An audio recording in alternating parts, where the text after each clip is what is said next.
you guys are you seeing a slowdown at all in buyers and sellers, or everything still about the same for you? Well, on this deal that I just listed, I got 30 inquiries yesterday. So Excellent. I, I don't know, see What what kind of business is it? it's a pole barn construction business. So we'll see whether the buyers actually submit LOIs. Sure have a lot of them trying to go around the normal process and call me directly Yeah. and I don't know whether to field those calls or in Main Street I always just filled those calls, but as I've kind of slowly moved up market, I'm like, how should I handle these? Like, are they trying to do an end run, or are they really? Because what I thought I would do is get, you know, whatever, 3 or 4 LOIs and then present them to the seller and um, and then go back to the buyers and say, whatever, submit your best, or I don't know, how do you normally handle a multiple offer situation? Um, yeah, I first of all, if it's I let all the buyers know that there's multiple offers, or that I'm expecting additional offers and that the seller is going to evaluate them all at one time. And then I typically would go back to them with, each LOI is going to be different. And so your counter offers to each of them would probably be different as well, depending on your seller. Yeah. So, Okay. and have you had, I mean,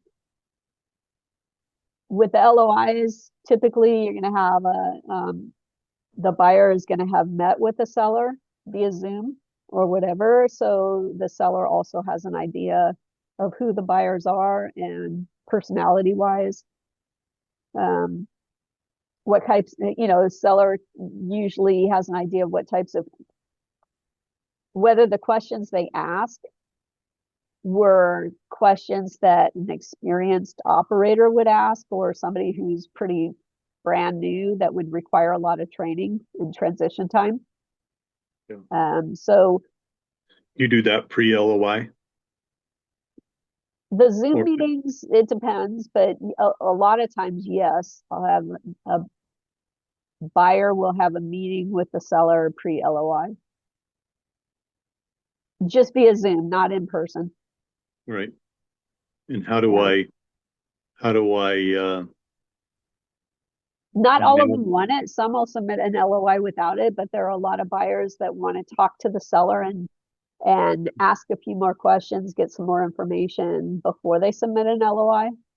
And Yeah, so I'll usually that set that up.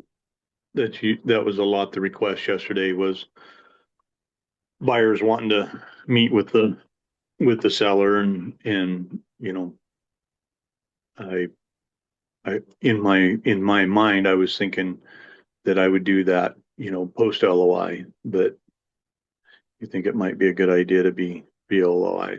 So I had one buyer say, well, what? Like thought I was being crazy, and the other one's like, okay, well, that's fine. He didn't like it, but I Yeah. said, put together an LOI, and we know you're a serious buyer and you're financially capable, and then I'll open that door. But one of them acted like, that's dumb. So Well, I think, I don't know how much information you've already provided to them. So the thing is that asking somebody to submit an LOI, um, if they don't have enough information to make a reasonable offer, then yeah, then it doesn't make sense. So yeah, I've seen that on Main Street before, where some brokers would say, "No, I'm not going to let you see the tax returns or any of the financials until your client submits an offer, or until you submit an offer." And like, well, how can I submit an offer when I haven't seen the tax returns and the financials? I have no way of valuing the business. So you're Yeah, basically telling me to submit an offer at your full asking price that I'm not going to honor. And we all know I'm not going to honor it. So why go through right. the exercise?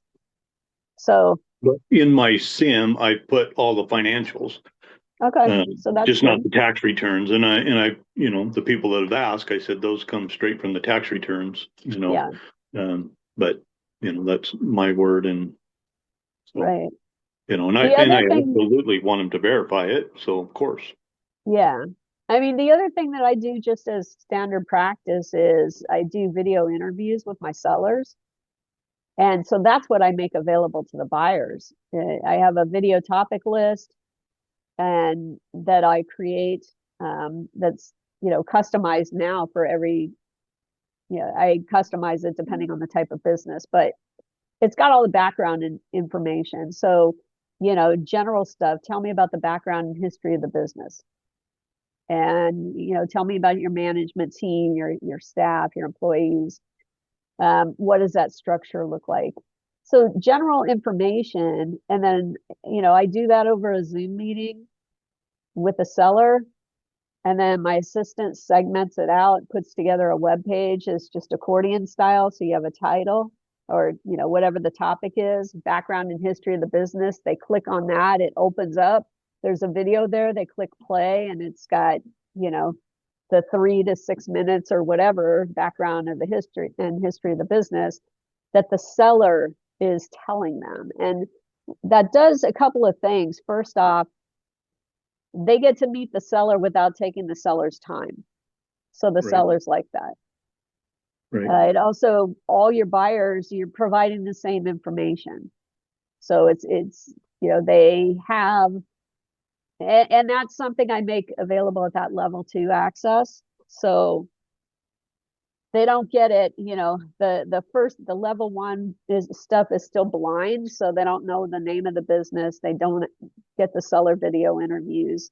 They get enough information to decide whether it's something they want to learn more about and pursue further, or whether they want to opt out. And so if they opt out at that point, great. Then why do they even need to know the name of the business or the seller?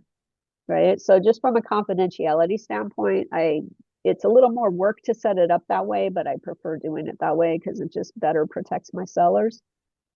Um, but the video interviews are really beneficial.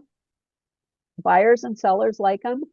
By the yeah, time you actually have a Zoom meeting between the buyer and the buyer feels like they already know the seller.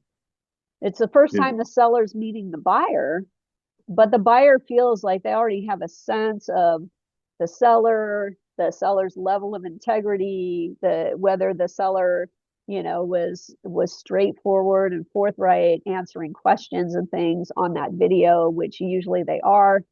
um, and so it's already established a certain level of credibility, and then it's providing them with a bunch of information. And so when you do have that first Zoom meeting with buyer and seller directly, the questions should be different. The seller should not have to repeat the background history of the business again, right, and because you don't want them having to do that with 6 or 8 or 12 different buyers. yeah, It's not a good use of their time, and it gets annoying to them. So yeah, so this was the video interviews seem to work really well.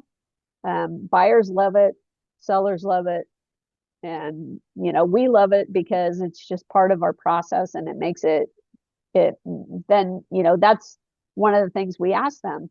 Have you watched if they say, hey, I want a meeting with the seller, it's like, well, have you watched the seller video interviews? Because I'm happy to schedule that, but you need to watch those seller video interviews first. I don't want you asking the seller any of those basic questions, you know and so the questions that you orchestrate, you said they're customized via the business.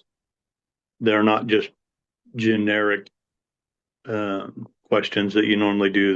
They're more I have a specialized. generic topic list. Let me see if I can pull it up, and I'll share it if I can find it real quickly. But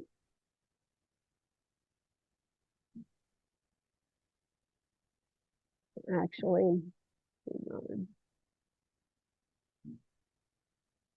Yeah, I keep thinking I'm going to do the video thing. I've got, when I send over the seller questionnaire, that they fill out, it's got all the pretty much, generic information in it, but it's a good idea to do especially when I'm fielding so many people. Yeah, it definitely saves time. Do you send that to the sellers so that they know the questions before you have the Zoom meeting with them? Yes. Yeah. Yeah. So let me share my screen real quick.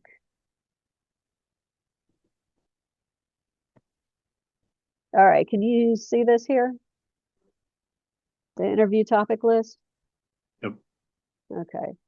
So background and history of the business. And then, just casual. Okay. Now let's talk about your business products and services. So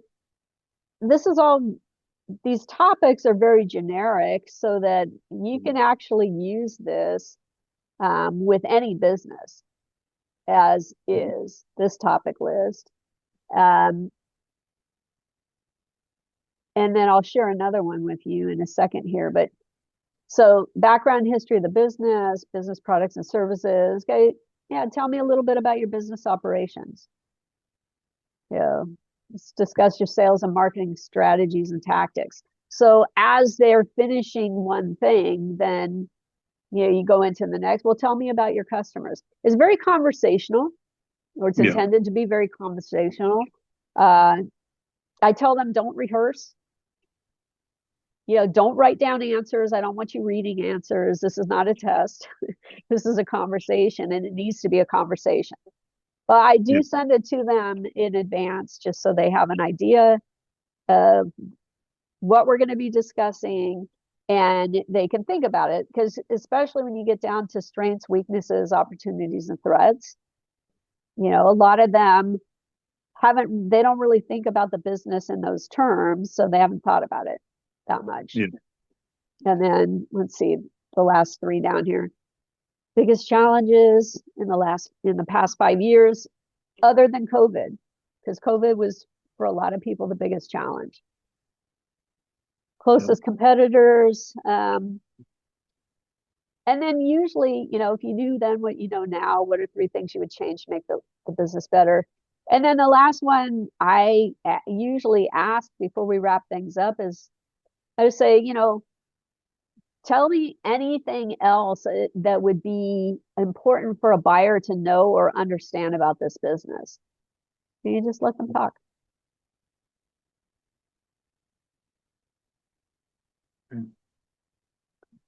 Now, there's a different version. This one was specific for um, physical therapy, occupational therapy, and speech therapy practice.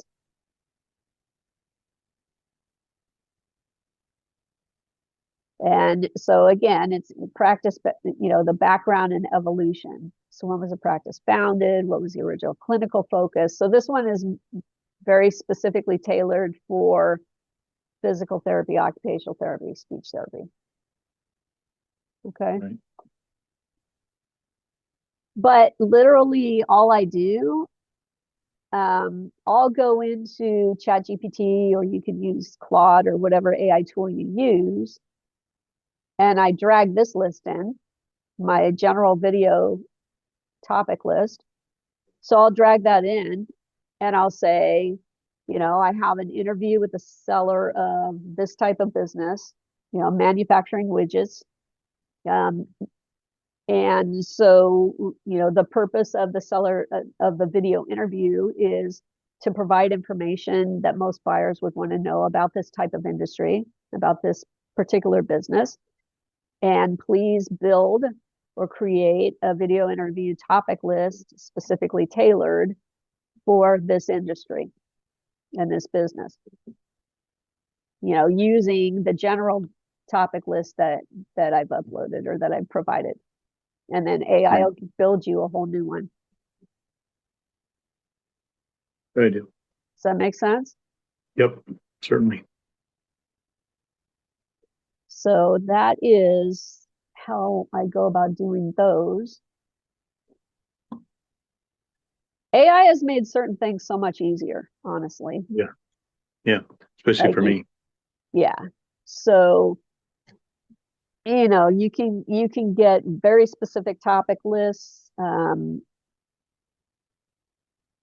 when you are dealing with businesses that, maybe you've never dealt with that type of industry before, but it doesn't matter. And then because you're asking the right questions, gives a seller more confidence in your ability, gives the buyers more confidence in your ability and in the business itself, because they're watching these video interviews and it's telling them all the information.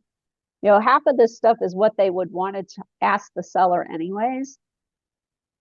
And a lot of it is stuff they would ask the seller if they thought about it, but they didn't even have to think about it because we're already providing it for them.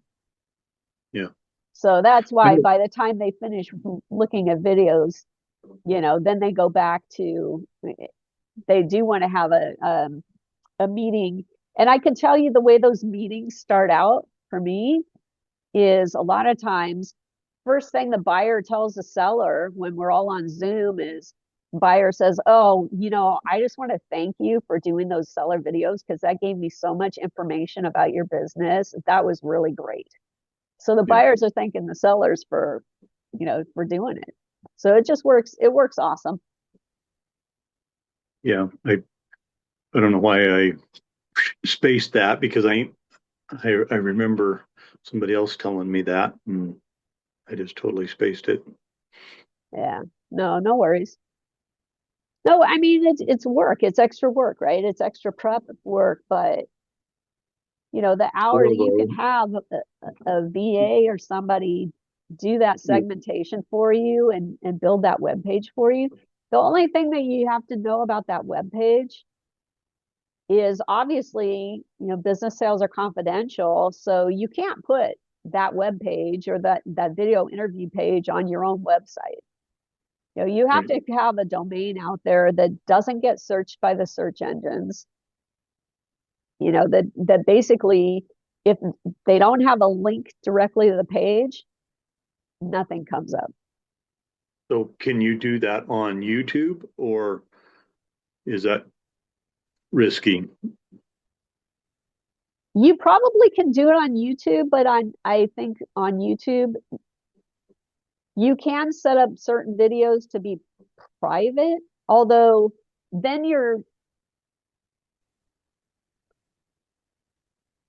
the problem with YouTube is that you can't, you either, it would be an all or nothing, because like I said, I normally segment all these. So I would have, like, just on the general topic list, if we were using that, there would be 15 different segments, right? One for each of those topics. And so when somebody goes to that web page, they see the different topics, they can click on one and it's going to give them that little video. Maybe it's a couple minutes, maybe it's 6 or 8 minutes, whatever, but it's a short video. They don't have to sit and watch the whole thing. If you're trying to use YouTube won't let you set up that type of a page. And so, like, my videos are actually hosted on Vimeo, but they don't. I've used Vimeo for a lot of years just because you can secure your videos out there so that they're not searchable. So if they're private and only certain people are supposed to get to them, and then you can embed them in a website, and you can tell it that this video will only run from this domain. So if somebody stumbles across it or finds it some other way, it still won't play unless they're coming in the correct way through your domain link. So it's just more secure.